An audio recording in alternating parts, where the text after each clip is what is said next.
Hey, want a cookie? Oh, I know you just ate, so you're craving something a little sweet. Besides, one cookie isn't gonna kill you. How about half? Just a bite? Bite it. Bite it. Bite it. Food noise isn't fair, but Mochi Health is. Your affordable GLP-1 source that puts you on a path to successful weight loss by quieting food noise. Bite it. Shh.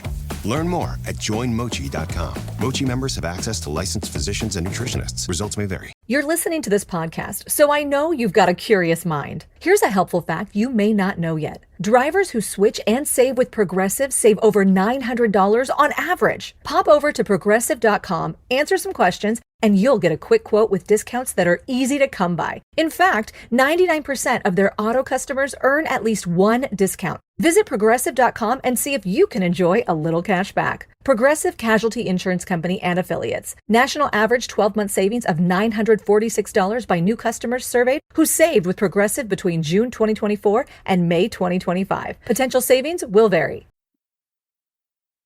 Voices for Justice is a podcast that uses adult language and discusses sensitive and potentially triggering topics, including violence, abuse, and murder. This podcast may not be appropriate for younger audiences. All parties are innocent until proven guilty in a court of law. Some names have been changed or omitted per their request or for safety purposes. Listener discretion is advised. My name is Sarah Turney, and this is Voices for Justice. Before I discuss this week's episode, I want to let you know that this is the last episode of Voices for Justice for this year. However, I am very excited to let you know that Voices for Justice will return on January 7th, 2021 to cover new cases in need of justice. But with that being said, on this episode of Voices for Justice, I speak with four of Alissa's friends, Jenae, Katie, Charity, and Jessica. And we take this time to remember Alissa and discuss some of our best and funniest memories of her.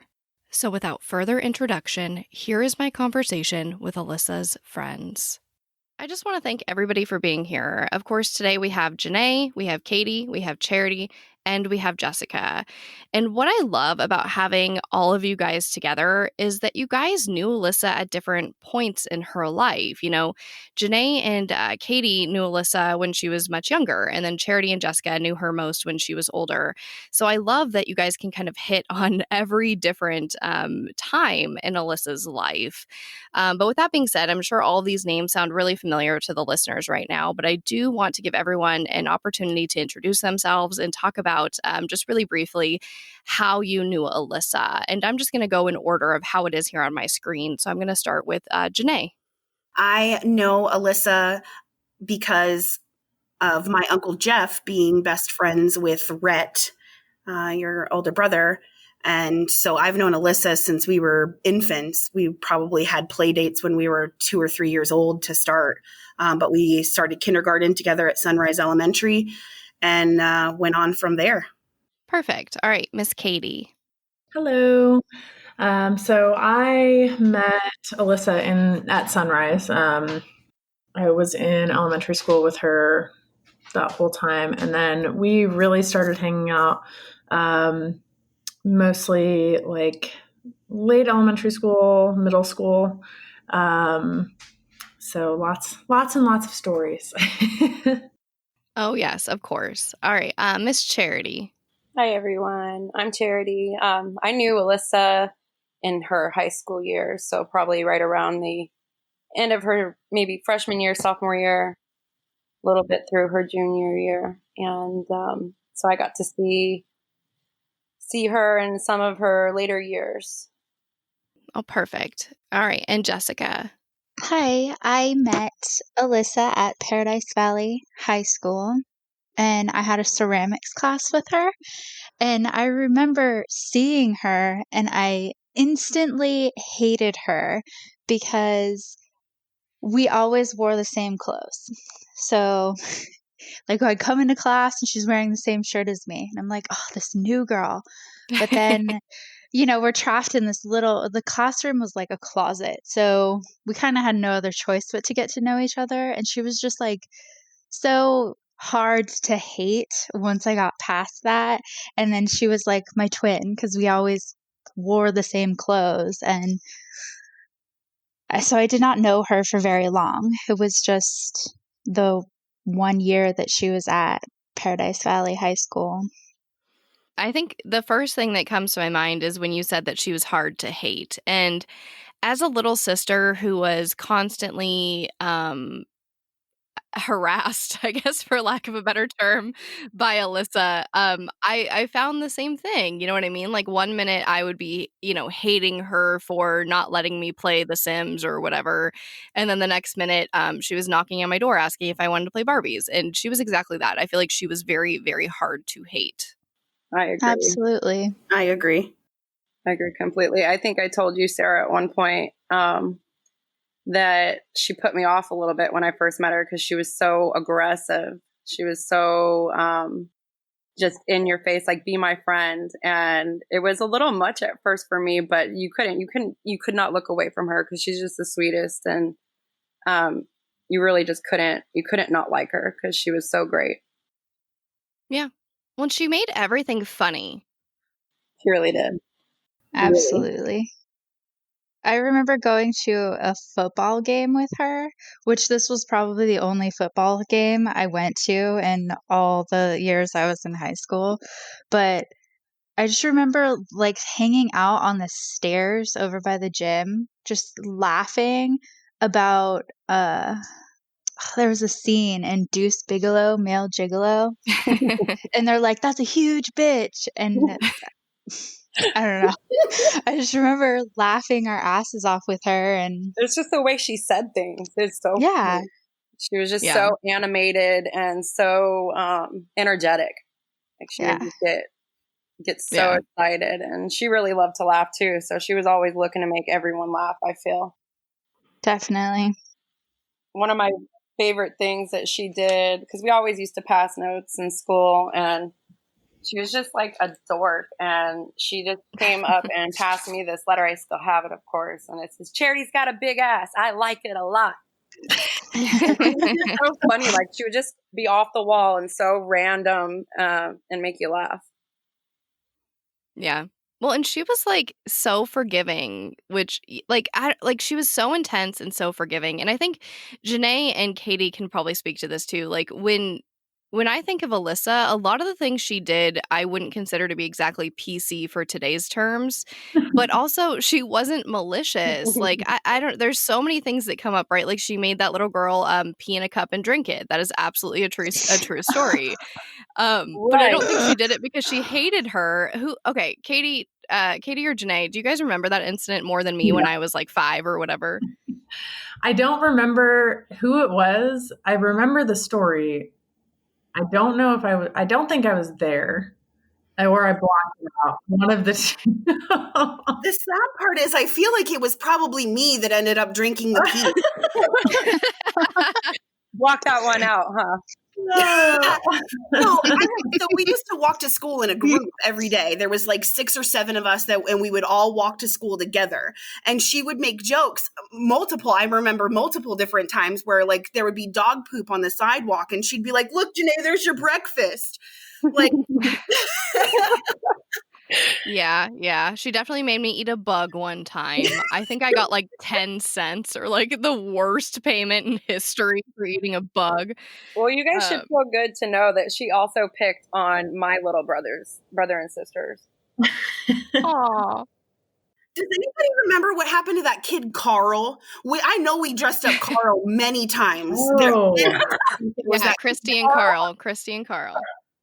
yes, and they we used to play ditch 'em real late at night. If we spent the night over at your house, Sarah, we would play ditch 'em like real late. Like, it would be real dark. The street lights would be on and we would be playing ditch 'em. But there were multiple times where we dressed up that kid Carl like a girl.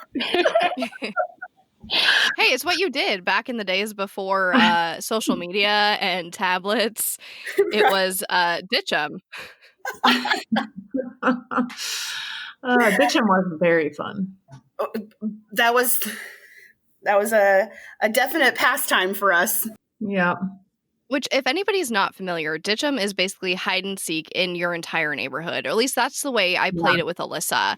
And maybe somebody can tell me if this story is true or not. There was there was like a lady on our block that was like the scary old lady.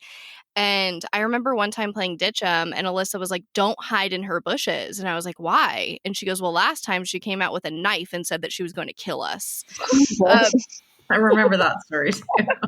Is it true? Is it true? I have no idea. I don't think so. That was very Damn it. He's just trying to scare the shit out of you. Was it? It was true? Yep, it was. What? That was on the same side of the street as your guys' house was, and it was about 3 or 4 houses down, right? Yes. Like towards my Aunt Katie's house. Yes. Towards like the end of the street, towards Melissa's house. Right? Yeah. Yeah. That was true? Oh my gosh. Why was it so dangerous in our neighborhood? Where was the neighborhood? My mom would have killed her if she would have done We're it. on 31st Avenue off of like south of Union Hills. Yeah, in between Grover's and Union Hills. Yeah. I don't live too far from there. Now. Yeah, you don't. 4 blocks away, I think, from the street that you guys were on. And so I was not as involved like early on in elementary school. But I definitely heard the stories once I started hanging out over there, I think in like 4th grade or 5th grade. Yeah, that sounds about right. Oh my gosh. I love that it was just like, yeah, she definitely threatened us with a knife. Just avoid her house. Yeah, that's all it was. don't hide there. She doesn't like us in her bushes. Yeah. Wow. We learned one time. It only took one time. I mean, there were some crazy stories in that neighborhood for sure. I used to drive whenever I would visit. I would drive through just to check it out. I don't anymore, but I definitely, even going back and looking at the neighborhood, I'm like, wow, this is very different than I remember, but also Very the same. Very similar. And we had on our street, we had a lady across the street that was pretty sure selling meth. And she had a daughter, and this is just like 4 blocks away from you guys, but she had a daughter that was like my brother's age. So Sarah, she was about your age. You're like a year younger than Nick. Is that right? Yeah. Me and Nick were always in the same grade, so we're about there. Okay. So she was that same age, and her mom one time came over. I was like 8 years old, and she was like, "Can you just watch my daughter while I run to Circle K real quick?" And I was very young, and I was like, "Yeah, that's fine." And she was gone for an entire day. And my parents were like, "Why is she still here?" Like, I told her I would watch her. They're like, "Oh, the neighborhood." Crazy. It's so crazy. Well, what's crazy to me too is that Alissa did so much babysitting. I don't think I realized until I got older that she was like always babysitting someone. She also like went with that family on trips to California to babysit the kids, and I think she was only like 13 at the time. Well, so we started babysitting my cousin was 2 when I started babysitting him. I was 11, which is crazy. And then I turned 12 and I started bringing her and Stacy with me, which is also a terrible idea. Having 3 teenage girls babysit your children just does not seem like the best idea. I get it, but also, why do you need 3 people? We just wanted to hang out with each other. We would go to the apartment complex, and then we started babysitting another couple's kids. It was a very crazy time. Very crazy time. But we babysat every weekend and sometimes during the week too. I feel like in the neighborhood, so many kids just had like side hustles, if you will. Like, I remember selling stickers when I was like 5 or whatever, and I don't know if you guys remember Jennifer, and she underpaid me for my stickers, and that was not okay with Alissa. That was not okay at all. And she was like, "You're never gonna scam my sister again out of her stickers." Like, it was like a big deal, and I think that was like the first time I was like, "I'm worth more than 2 pennies, Jennifer, for this Lisa Frank sticker." Oh my God. Do you remember when she used to ride around on that 3-wheel bike and we used to make fun of her? Oh my gosh. Her mom was the substitute art teacher at the school. Yeah, and Alissa called her the Wicked Witch of the The West. Wicked Witch of the West. And every time we saw her riding that bike, we would sing the damn Wicked Witch song. Oh my God. Oh, We yeah. were The 90s terrible. were a mean time. Oh my God. Like the horrible thing, that poor, now I want to look up that girl and apologize to her. Well, and Alissa had a lot of pull. So probably after the sticker incident, I think Alissa could she could make or break you in that neighborhood somehow. Absolutely. So I bet nobody ever talked to Jennifer after that. Yeah, I mean, she was definitely more on the outcast side of things, which is sad. She was also older than us. She was. Yeah. How were a bunch of young kids outcasting this older girl? It was so crazy. Alissa was the boss of that neighborhood. Yeah, she really was. And I always felt I'm, very, very sensitive, and I'm super sensitive to what other people are feeling. And so I was always the person that was like, they're just kidding. Everyone's just kidding. Me. Like you. Coming But behind. I mean, trying to it's clean not up as if it's not as if she was a monster. I mean, No, I no. remember we were in gymnastics for a really short period of time, or maybe I don't know. I don't know why gymnastics is important, but I think I was like getting ready for gymnastics, and Alissa was dyeing her hair. She was just dyeing it blonde. I don't know if it was the first time, probably not. But all of a sudden, I don't know who it was. Somebody came to our door and said, Jennifer just got hit by a car. And I remember that. Alissa rinses out her hair really quick and like runs down with all the other neighborhood kids to go watch her, and make sure she's okay and stuff. So I think that we were just so close that we were comfortable enough to pick on each other and push these types of barriers by, underpaying me for my stickers and making kids drink pee or whatever. It was just, we were so close in that neighborhood. Yeah, definitely. We really were. We really were. For a long time, we were really very close. And then, gosh, just a whole bunch of traumatic experiences happened, one right after the other, I guess. It caused us all to just go our separate ways. Well, yeah, of course, get older and go to different schools and meet different people. But what I love is that each one of you guys were so close to Alissa at different times that I don't know. I think it's just so special. And I'm sorry that it's kind of a cluster and everyone's just, talking about different memories. But I always imagine this, that we would all be in person and we've been having cocktails and sharing a good laugh over Alissa. So I apologize that it has to be done in this COVID type of way. We're all kind of talking over each other. But yeah, I love it. I love that there's so much there that people don't realize about Alissa, that she was truly that Sour Patch Kid. She was sour but sweet. And she never meant anything by it. I truly think that she would help each and every person in that neighborhood that she might have otherwise terrorized. Oh, yeah, for sure. Yeah, I totally agree. She would have given me the shirt off of her back. Yeah, absolutely.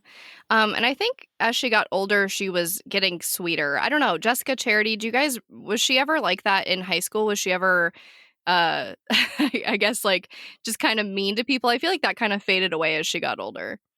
She was definitely a take no shit type.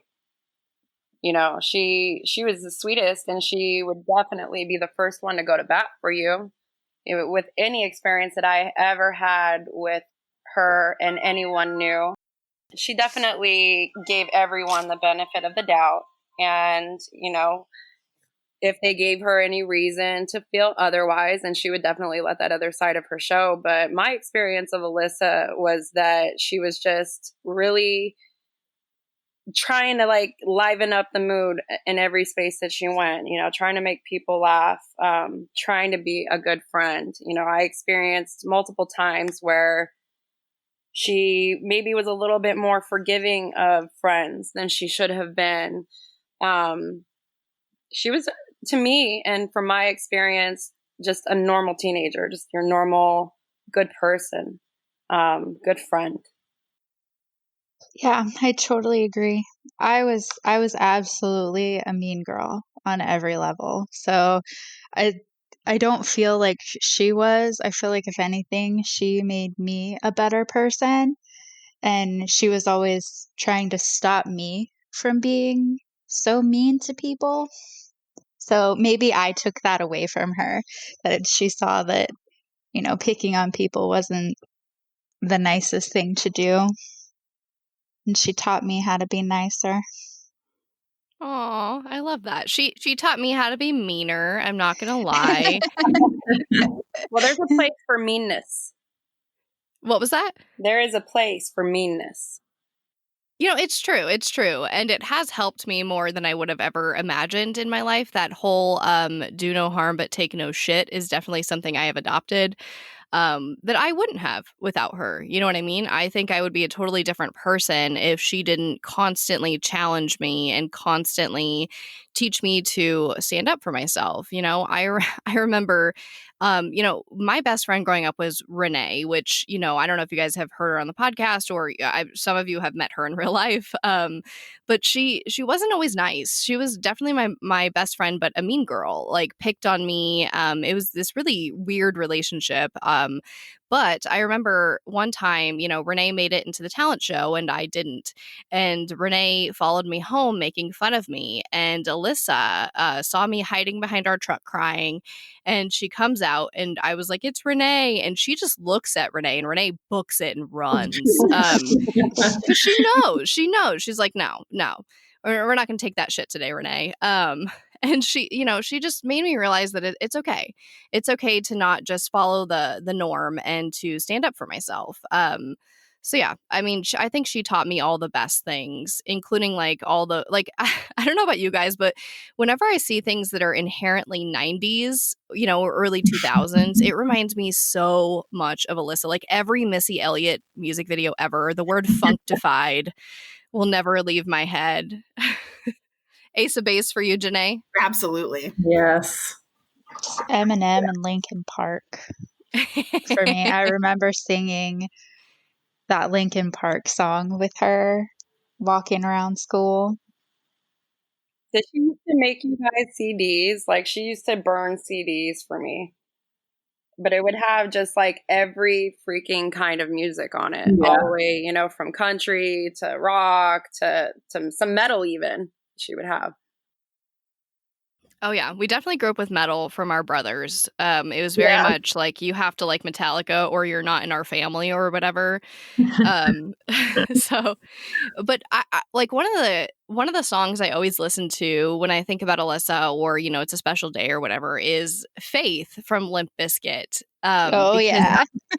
I cannot tell you how many times she listened to that song on repeat, just blasting from her room over and over and over and over. And it's definitely a song that reminds me so much of her. But I have so many triggers that way, like What's Eating Gilbert Grape, People Under the Stairs, Scream movies. There's so many things that trigger me about her. Sure. Especially horror movies. Like maybe in Jenae and Katie, you might be able to speak to this more. Do you guys remember? Like, I don't know why me and Alissa were allowed to go see Scream in theaters or why I was watching Chucky at the age of like 3 or whatever. Do you guys remember us and all those horror movies? It just sticks in my mind so much. You know what's funny for me is that I didn't actually get to experience that part of her very much, but I do remember like one of the one times that I came over to your guys' house and she was trying to convince me to watch scary movies with you, and it's just really not my thing. And I just thought it was so funny because, yeah, I do remember her having a thing for scary movies and stuff like that. And I remember it striking me that it was something that you guys shared together and enjoyed together. And I thought that was kind of cute. Yeah. We saw Scream in the theaters. And my brother Mike tried to cover my eyes when Tatum, the blonde girl, Rose McGowan, her head is crushed by the garage. Yeah. He's trying to cover my eyes. And Alissa was like, don't cover her eyes. Like, what disrespect is this inside of this movie theater right now? That just came to mind. And I'm sorry, whoever I just cut off. Please continue. I used to have an annual movie horror night where my mom would let me, like me and Alissa would go to Blockbuster or whatever the local movie store was at that time. There used to be one in the parking lot that was closest to my house. So we would go and rent like 5 or 6 movies, and my mom would buy us like Starbucks drinks and all of the popcorn and like the snacks and all of that stuff. And we would stay up really late watching movies. I remember one night from one of my horror movie nights, we ran out to Union Hills and we went streaking on Union Hills. Wild one. She was a bit of an exhibitionist. Then again, so am I. So we got along pretty well. I feel like I streaked. I feel like maybe not anymore, but I feel like every girl's sleepover before like cell phones captured all video of every moment was like, dare you to streak, dare you to streak. I did it. I mean, truth or dare. Exactly. I you can't say no to the dare. Oh. Not once. No. I always wore pants and long sleeves, and I was never taking any of my clothes off. Ever. I was like, you guys can go ahead. No. I feel like Alissa also taught me, like, if it's a double dog dare, you better do it. This is the honor of your family that you're speaking about right here. It's so funny. Yeah, that is really adventurous. Yeah. No, she definitely was. My goodness. All of the adventures. I remember she taught me how to jump a fence. I don't know why. I feel like it was into an apartment complex. But yeah, she was like, this is how you jump a fence. You put your foot in here. And, it was really basic and definitely like a chain link fence and nothing like, no great feet or whatever. But yeah, I remember she taught me all those things. And if you got to dip quick, this is how you do it. Yep. Exactly. Yeah. I mean, she taught me so much about the world that I didn't realize until I got older. This episode of Voices for Justice is brought to you by Quince. I've been trying to be more intentional about what I wear each day. I'm leaning into pieces that feel effortless, comfortable, and still put together. And Quince has been my go-to. The fabrics feel elevated, the fits are flattering, and everything just works without overthinking it. They use premium materials like 100% European linen, organic cotton, and ultra-soft denim. And the best part? Everything is priced 50 to 80% less than similar brands. They work directly with ethical factories and cut out the middlemen, so you're paying for quality and craftsmanship, not brand markup. I recently just ordered their tiered linen dress, of course in black. I wanted to pair it with one of my favorite pairs of brown wedges. The problem was, I didn't have a brown purse. So I got that from Quince too. It's one of my favorite outfits. It's easy, effortless, and feels amazing. Especially as we're getting a little bit warmer here in Phoenix. Refresh your everyday with luxury you'll actually use. Head to quince.com/justice for free shipping on your order and 365-day returns. Now available in Canada too. That's QUINCE.com/justice for free shipping and 365-day returns. Quince.com/justice. You know that thing where you get an amazing pair of shoes at a really great price and want to tell everyone about it? Yeah, so do we. Here at Designer Shoe Warehouse, we'll give you something to brag about, like the latest styles from brands you love, or the trends everyone's obsessing over, or shoes that make you feel like, well, you. So go ahead, show off a little. Find shoes that get you at prices that get your budget. Head to your DSW store or DSW.com today. DSW, let us surprise you. But that's what's so hard is, when people ask like what my favorite memory is, there's so many. I feel like my mind bursts like into this conversation. Like there's so many just different things and times, like, especially at the end. Like I feel like I was so close to like finally being cool. Like I was 12. I was finally allowed to like ride the bus with her to go to the mall. And I felt like I was like winning a Grammy or some shit. And I was just so honored to be there and to be included. But yeah, it's so sad that it was cut off so short, but there's so many good memories. And maybe a better way to structure this is if some of us talk about our favorite memories in terms of like our top pick, if that's okay, if everybody would be willing to share, I think it would help. Jenae, I'll just start again in order. What's your favorite memory of Alissa? Dancing around in her bedroom singing I Saw the Sign. I love that. Was that when she had the glow stickers on the wall, or no? You remember, like, the stars and the moon, you turn off the lights and you could pretend you're in space? Yeah, in the house on Villa Rita, yes. Oh my gosh, I love it. What about you, Katie? We definitely had a lot of really fun times at the mall, and then also when we were babysitting, which was when we were like 13 and 14. There were definitely some not so great times there as well, but there were some very, very fun times. And she was just so, she would like get along with the kids, which I know sounds strange, but she was so like a kid, she had that about her. She obviously could be more adult as well, but I feel like she just had that really young at heart feel to her. And so the kids loved her because she was always playing games with them and making them laugh. And I think that's when it was such a coming of age time for us. And we just were all learning so much about ourselves and about each other. And that whole time period is really, really dear to my heart.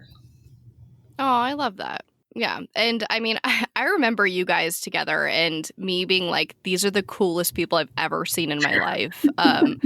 Especially you, Katie. You were such like a 90s fashion icon when I look back on it. Like, you were. Like, you had the like shorter burgundy hair, which was very not Clarissa Explains It All. What am I thinking of? My So-Called Life. Favorite show.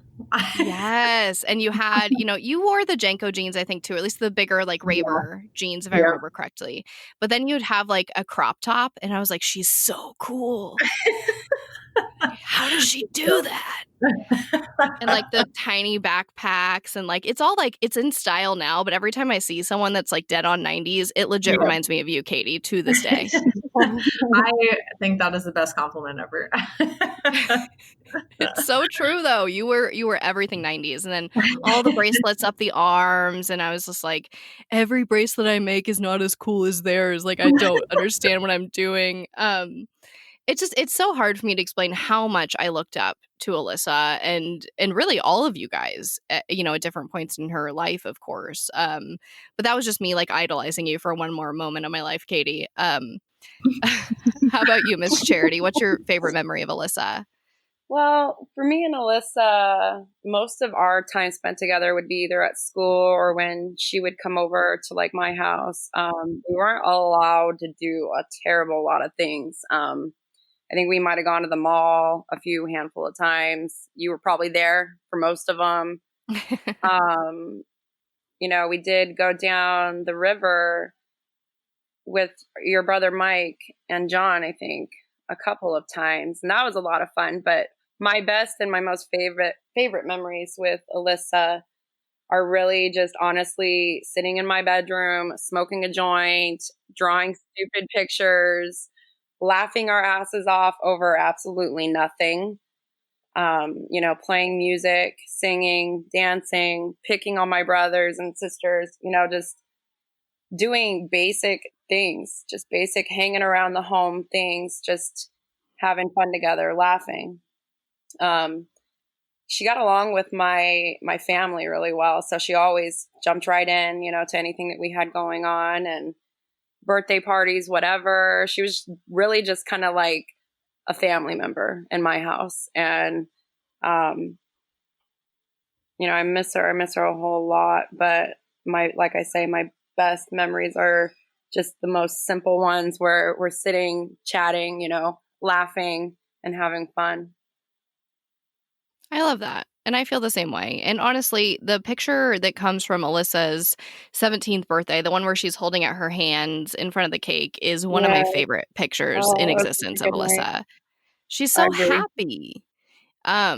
which, you know, in a lot of family photos, which could be, you know, families everywhere, the teenage daughter, you know, especially Alissa, just, she never really smiled in photos. It was kind of like, you know, like a non-teeth smile or a, okay, I'll smile for the picture type of smile. But in that picture that you guys took, she's like so happy. And I love that photo, the light with the candles, and it's just so, so beautiful. So I love that. I love everything you did for her. And yeah. Well, I love everything she did for me. She really opened my heart up big and, you know, gave me the ability to kind of point out a good person, you know, because she really was just such a good person. And now I kind of have a way to meet her, you know, who to and not to allow into my life. But yeah, she was happy because she was surprised. That was a fun night. I think you and I have discussed before that one of my sisters' birthday is April 3rd and Alissa is the 4th. Sorry, I got those backwards. My sister is the 4th and Alissa is the 3rd. And my mom had put together just a small party for my sister and wanted to include Alissa. So Alissa was coming over anyways for Heather, my sister. And my mom had gotten Alissa a cake too. So when we all went down to sing happy birthday, Alissa had noticed that her name was on the cake as well. So that shot is happiness that you see. And I'm so glad that we captured it. I love that.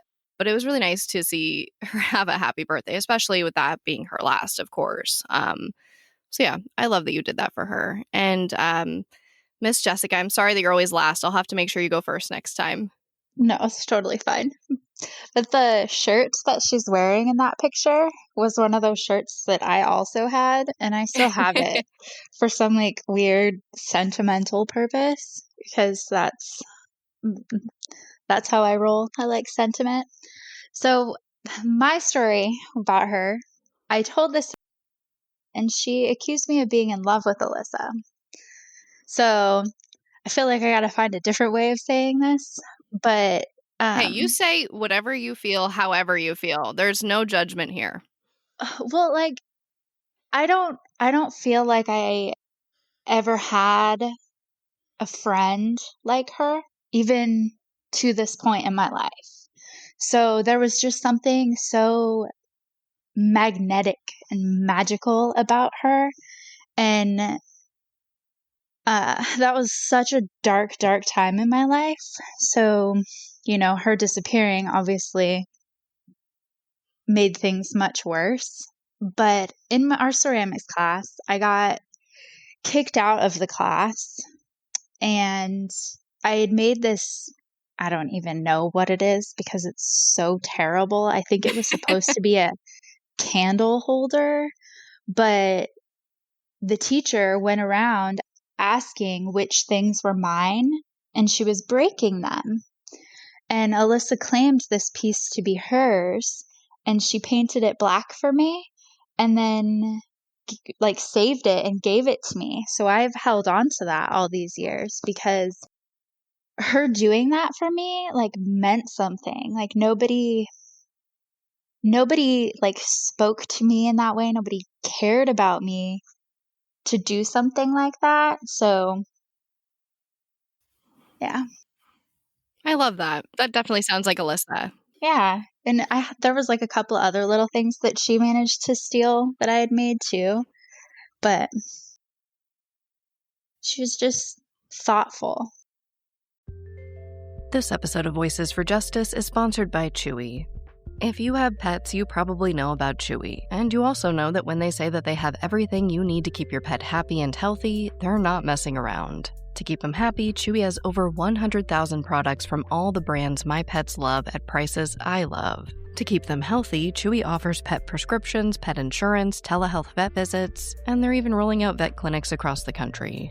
I've been shopping with them for a very long time. And in addition to the auto ship feature that gets the dog's food to them every single month, I also love to experiment with different treats. But I'm a bit picky. For me, it has to be high quality with simple ingredients. I recently picked up treats from Shepherd Boy Farms that are 100% just chicken breast. Popcorn and Heber are already obsessed. Chewy has everything you need to keep your pet happy and healthy. And right now, you can save $20 on your first order and get free shipping by going to chewpanions.chewy.com/Sarah E. Turney. That's chewpanions.chewy.com/Sarah E. Turney to save $20 on your first order with free shipping.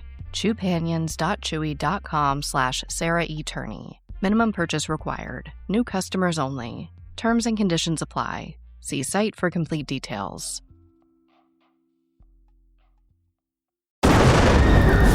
What they did to your family, you're lucky to make it out alive. Streaming on Peacock.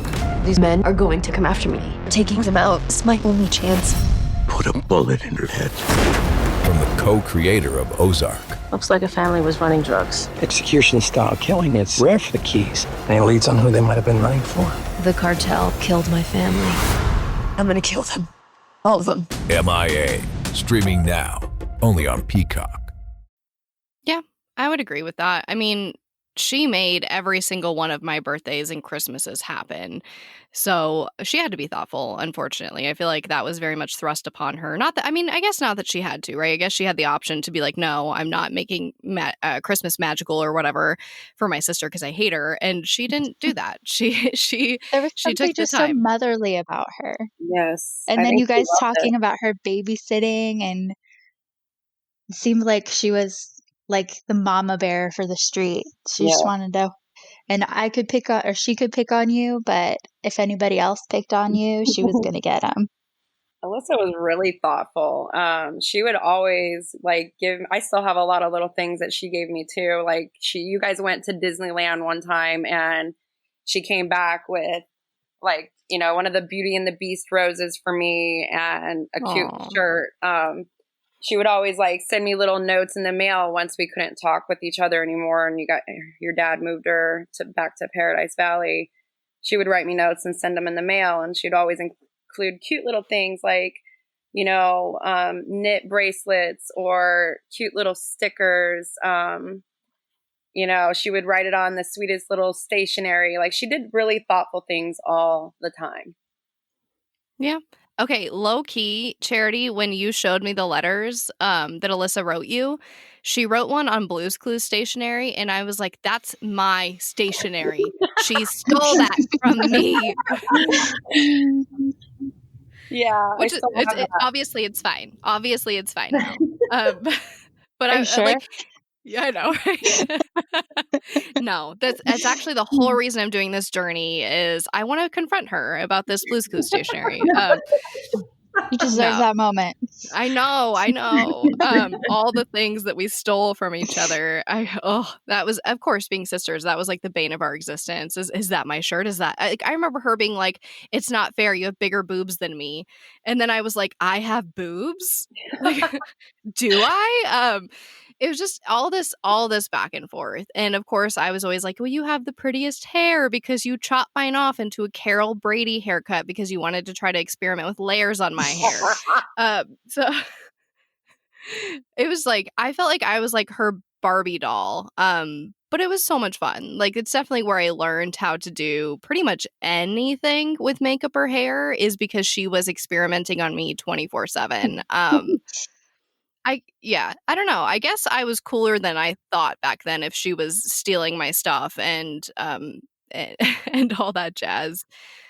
But it's hard. I feel like for so many years I felt rejected by her, to be honest. And maybe Jenae and Katie might remember this, but at her birthdays, I would always try to get like, because I loved books. Like I was such a nerd. I was always in like Barnes and Noble or whatever is my favorite store. And I would always get her like, a book on sisters or like all those like lame gifts that like nobody really wants to receive. And she would literally be like, this is stupid. I don't want it. And like throw it. And I was like, I'm rejected, you guys. So rejected.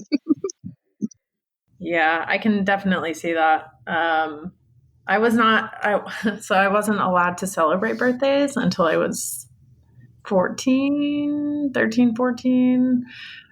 So I was not allowed to be there for a lot of the birthdays early on because of the religion that I was. So I always felt really left out, even though I knew it was my my own reason for being left out. But like I had to miss all of the awesome parties until I was about 13 or 14. I never knew that, Katie, but now it makes so much more sense why you don't really appear in them until you're older, because I definitely have videos of you dancing to 90s R&B in our kitchen for days wearing flannel. Yes. It exists. Yeah. I was a Jehovah's Witness, and I finally left when I was 13, like towards the end of my 13th year. So, I was definitely earlier on. I wasn't really allowed to hang out with people that weren't Jehovah's Witnesses either. So I wasn't around as much until like 12, 13, 14. And then I started being like, I don't care. I'm going to hang out with my friends. Yeah, because Alissa and Stacy were like your best friends. I mean, as far as I can remember from my very limited outside view. No, that we definitely were inseparable for a while until I think when, Alissa went to a different school, and then, same with Stacy. It just kind of like all started. I don't know. It's so hard when you don't have a car and you don't have, there's like no way to actually hang out with each other. And especially when someone moves away, so you're no longer a few blocks from each other. That's what happened to us too when she had to move back to Paradise Valley. We just couldn't get to each other. If it means anything, all I ever heard was about Stacy and Katie and Charity. Like I've heard so many stories about you guys. She would always talk to me about all of you as well. She always talked about all of you. And even you too, Jessica, because she would call me and tell me about, the friends that she had. Or she would write me, about the friends and her boyfriend. And she always talked up the people that she loved. I can definitely attest to Katie and Stacy. I had an adoration of the two of them the same way that Sarah did. So it's so funny to think about that, because like thinking back to where I was in my head at that point, it's just very interesting. I mean, I can remember feeling like I was following you guys around like a puppy, like a lost puppy dog. I didn't feel that way. I always loved hanging around with you. But we all have such different perspectives, I feel like. And especially when you're kids, like it's just so different looking back on it and realizing that that's not actually how things were. Yeah. Your adult perspective is sobering. It really is. I really wish that it makes me wish that I would have done things differently. It makes me wish that I would have had a voice back then. It makes me wish that I would have stood up for her then. It makes me wish I would have stood up for Stacy then. Our lives would be so much different if I had the voice that I had today back then. I think about that all the time, and I have to stop myself. Yeah. From getting too far into that, because there's just so much I think I've already dealt with so much guilt about both of them, and just trying to realize things change, and especially when you're that age, you can't always see things for what they are, Hindsight is always 20/20. Yeah. And Jenae, what you're saying about having a voice, I definitely feel that same way. And it's funny, not funny, but I was talking to my dad the other day, and he was like, he feels it too. He just about everything that happened with both Alissa and Stacy, he feels that sense of guilt as well. And why didn't I do something, Let us all take that and transform it and do better. Yeah, exactly. I'm sure that if my mom were here, she'd feel the same way. Yeah. My mom does too. This episode is brought to you by Netflix's Remarkably Bright Creatures. What if a Pacific octopus held the key to a mystery that could heal your heart? Well, that's Tova's reality, an elderly widow working at an aquarium. Tova forms an unlikely friendship with the curmudgeonly Marcellus, whose remarkable intelligence leads her to a life-changing discovery. Remarkably Bright Creatures is now playing, only on Netflix. This spring, Uber Eats has you covered. Whether you're celebrating mom, dad, or your favorite grad, not all of us are great planners, and with the Uber Eats gift hub, you don't have to be. Send flowers, perfume, champagne, or just their favorite meal straight to their door. Gifts arrive in as little as 25 minutes, and you can add a personalized video message for that additional so-not-last-minute touch. So this spring, get a leg up on gift giving with Uber Eats. Last-minute gifts that land every time. Must be 21 or older to purchase alcohol. Product availability varies per region. See app for details. I mean, I can tell you guys from speaking to so many different people in Alyssa's life for this podcast or just in general that every single person I've spoken to has regrets about Alyssa. Everybody. I do. All of us do. I think anybody that is of reasonable mind would go back and change something about what happened. But what's most important is that you guys are fighting for her. And you guys did fight for her in this podcast and you spoke up, which is what a lot of people wouldn't do. So in my mind, you guys are heroes to me. I mean, you guys are fighting for her in ways that a lot of people wouldn't. And I forever love you guys for that. Like, please know that that is doing something for her, that you can't change anything that happened in the past, but what you're doing now is helping. What you did with this podcast helped. Thank you. Yay. Yeah. Of course. Well, and, and just while we're talking about Stacey, it's like Stacey would be here right now. I fully believe that she would be one of the people on this call with us. She would have been in the podcast. She would have been there fighting for Alyssa. I wish I could have met her. No doubt. No doubt in my mind at all. Yeah. Yeah.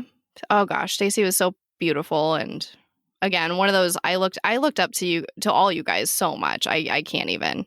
Oh, she was so beautiful. She was gorgeous. Oh my God, I'm going to cry. Yeah, and I just wanted to add for Jessica, to the point of making you feel whatever dirty for loving Alyssa. Like, I loved Alyssa. I love her to this day. So don't ever feel shame because you loved her. It's just a very emotional thing for me still. I still think about it in my 15-year-old eyes. So for her to say that, I was like, oh, I'm in my 30s and I'm thinking she just twisted it into being something. And we were in Barnes and Noble and I was just dumbfounded that she had the audacity to say that to me. Because it was I don't know. How could you not? I love Alissa. She was great. She was just so great. And Stacey had to have been 100% the same. I completely believe that. All the stories that you guys have told about her and everything, I guess kind of where I wanted to head is that she had to be wonderful. Yeah, she was. She truly was. And I think something that people don't, I mean, I guess everybody should understand it, but when from an outside perspective, who doesn't love their best friend in that way?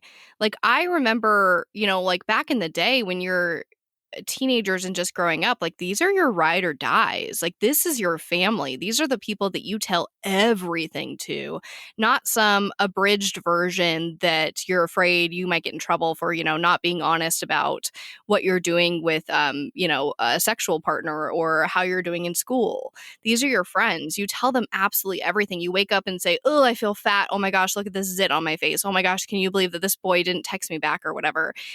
You love them on a different level, and I don't think that there's anything wrong with that. No, and Alyssa really allowed you to put your walls down, and she didn't make you feel stupid for feeling hurt that someone would break your pottery. She was a good person. She was it for me. She was the only friend I ever had that was like that. And I know it was for a very brief period of time, but I was always so cold and shut off to everyone before that. And then once she disappeared, I was so devastated that I wasn't ever going to let anybody else in. Yeah, I understand that. It's been very difficult in that regard, just with so much loss and trauma of loss at such such important ages, like those. It's definitely, I've definitely had to battle a lot of my own demons trying to create new coping mechanisms and not let myself just be so worried about losing people, like living your life out of fear of losing people. And that's a really, really real thing that I think all of us have had to kind of face a little bit, at least a little bit. I mean, to some degree, of course. Yeah. But I think it's, she, of course, would never have wanted any of us to live that way. No. So I try to remember that. Oh, I love that, Katie. No, you're exactly right. She wouldn't have. She I feel like if Alissa were here right now, she'd be like, "Shut up, stop being sad. Go watch Tower Records and go watch Empire Records and eat some ranch corn nuts and get over it."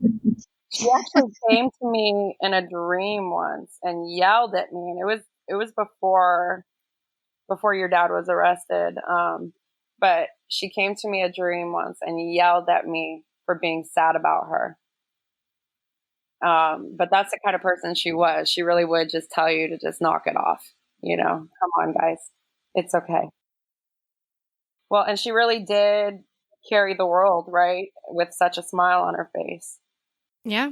I mean, whenever people ask me, like, how are you so strong or why do you do this? It's Alissa. Like, Alissa taught me to be strong, and I'm doing it because Alissa would have done it for me. I mean, my God, if the situation were reversed, I think we wouldn't be here today. I think Alissa would have solved this a long time ago.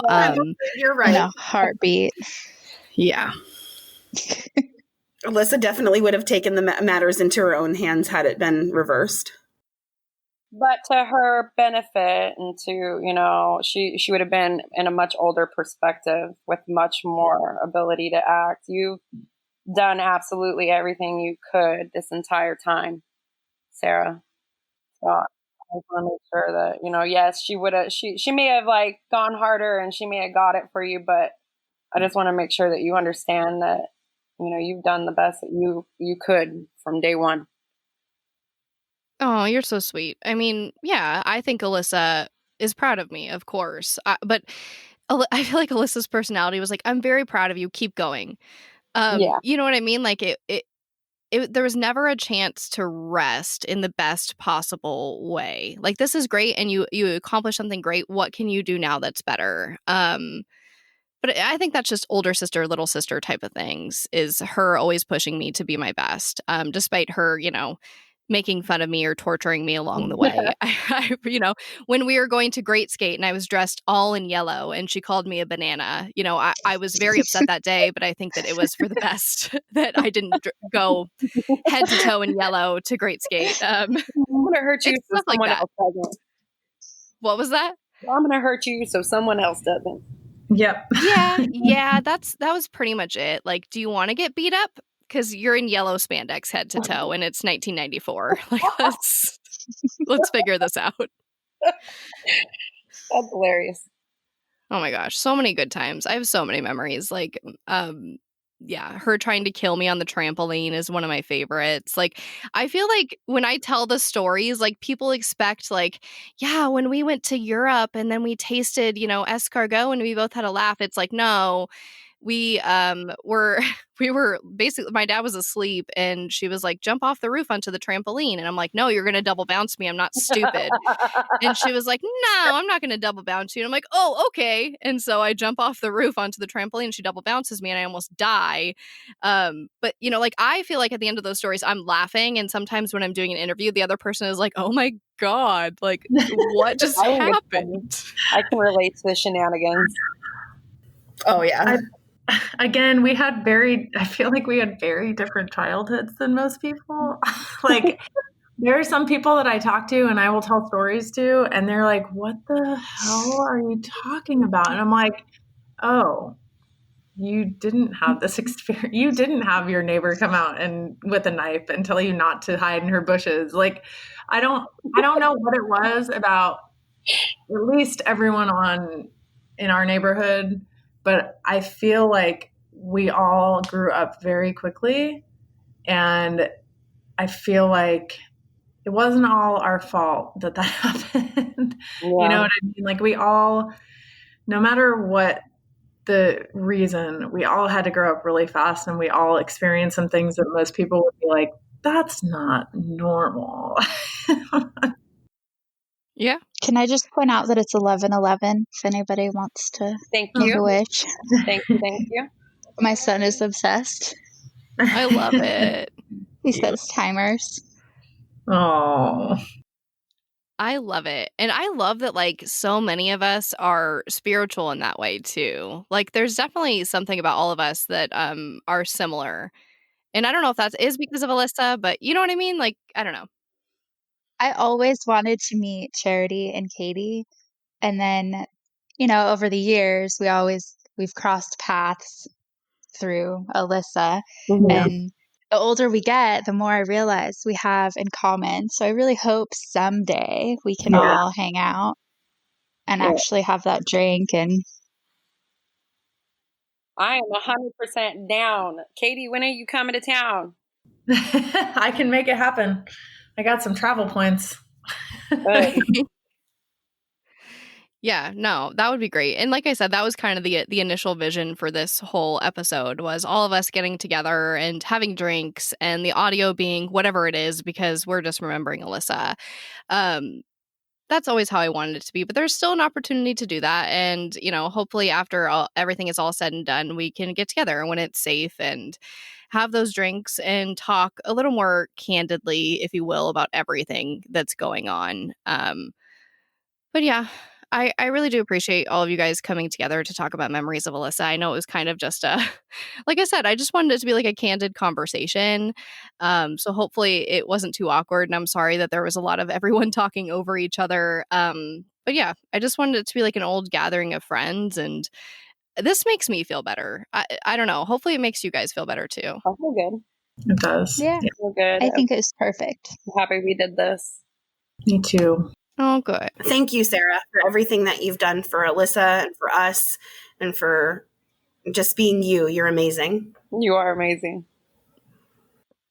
You guys are so sweet. Well, thank you guys, each and every one of you, for coming on the podcast. There weren't a lot of friends that wanted to be involved, but I'm really glad that it ended up with us. Because I know that each and every one of you care so much, and each and every one of you were so close to Alissa at a certain point in her life, that I think it's cool that you guys were able to provide all these different perspectives. Well, thank you guys. No, and I mean, like I said, I don't think the podcast would be anything like it is without all of you guys. I think you guys added that very human element to it that I wasn't able to provide, because, when I did the podcast, of course, I tried to keep as much of my opinion out of it as possible and just rely on facts and rely on interviews. And that was all of your guys' interviews, saying what you heard, what you saw. So it wouldn't have been nearly as impactful without each and every one of you. No, I'm happy to help in any small way I can. Absolutely. Of course. Well, and thank you guys. I mean, you guys are more than just interview subjects too. Like, you guys are family. When I need to text somebody about it, I know I can go to any one of you guys. And that means the world to me, because I don't have a lot of people like that in my life. So I will stop gushing and stop saying thank you, but thank you. It's so strange because I feel like I have to overly thank you, because this is such an incredible thing that you have done, and you've sacrificed so much and worked so hard. And then, like, I've wished that I've been able to do something more this whole time. I feel like I'm just like standing in the sidelines being your cheerleader. Like, you can do this, and I'm just so proud of you, and I know she would be too. Yeah, she would. Yeah, she really would. But, I know that you talked a lot about, and we've talked about this before multiple times throughout the years that we've talked with each other.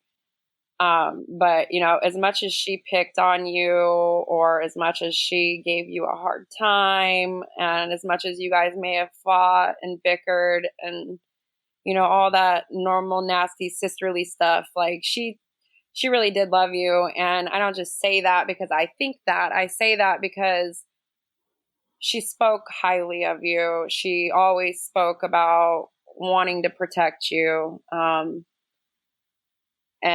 always would bring you up when she would be contemplating the decisions that she was making. She considered you. So like, she would be intensely proud of you right now. I just know it. Well, thank you. And that means a lot coming from you guys who, and you who knew her when she was oldest. And yeah, I mean, I feel like I'll always feel like that annoying little sister.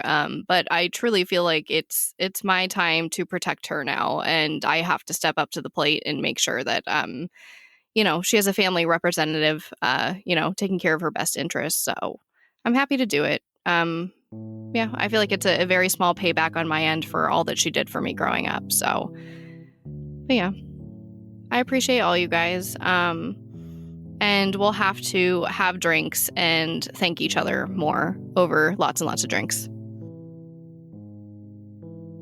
If you've made it this far and have listened to every single episode of this podcast, I want to say thank you. Thank you for allowing me to give Alissa a voice, for believing in her case when all odds were stacked against it, and thank you for loving her. So thank you, I love you, and I'll talk to you next time. Voices for Justice is hosted, produced, and edited by me, Sarah Turney. If you want to learn more about Alissa's story and how you can help with the case, visit justiceforalissa.com.